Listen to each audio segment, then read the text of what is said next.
When I say under automatic route, the condition number 1 is your total borrowing should not exceed USD $500 million. There are few other conditions. The notable ones are like you should have, there is a prescribed average minimum maturity period, like say 3 years or 5 years. If your value is up to this much, you have this 3 years of, you shall have a minimum 3 years of average maturity period. And further thing is the all-in cost ceilings. That is nothing but how much is the total cost that you are incurring to borrow the same. There is even a prescribed ceiling for that. The ceiling is given as so many points over LIBOR. When I say LIBOR, it is nothing but it is expanded as London Interbank Offer Rate. It is nothing but a group of banks in UK when which what is the lending rate over there, that is what is observed as a standard rate across the world. So that is what is called a LIBOR. When I say 100 points over LIBOR, that means 100 points stands for 1%. So when I say 200 points over LIBOR, it means LIBOR rate, like say LIBOR is 5%, 200 points over LIBOR, that is 2% plus 5%. So it will come to 7%. You can, the total cost can be up to 7%. That is the way we measure. So like this, there are few conditions. If you are able to satisfy all these conditions, you can straight away go there, file ECB2 returns, and you can finish off your easily under this automatic route. If you are not able to satisfy any of these conditions, then you will come under the approval route or the government route.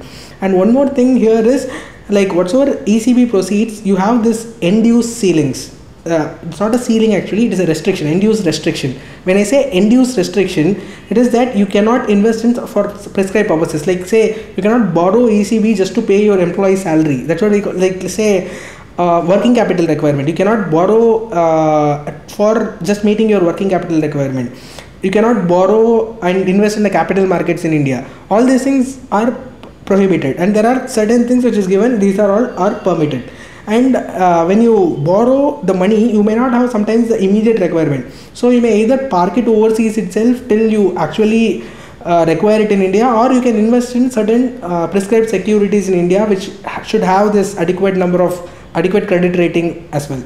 This external commercial borrowing, that is ECB, though it is covered under FEMA, in your syllabus they may ask you even your securities law paper, that is your securities law and compliances. Part B of your securities law and compliances, it plays a very crucial role. They can ask up to 10 marks on this. And one more thing, even if they ask any question on foreign currency convertible bond, apart from the definition you should know, you can also add almost every provision as under this ECB, because like say even the automatic route, the conditions, even the approval route conditions, everything is same.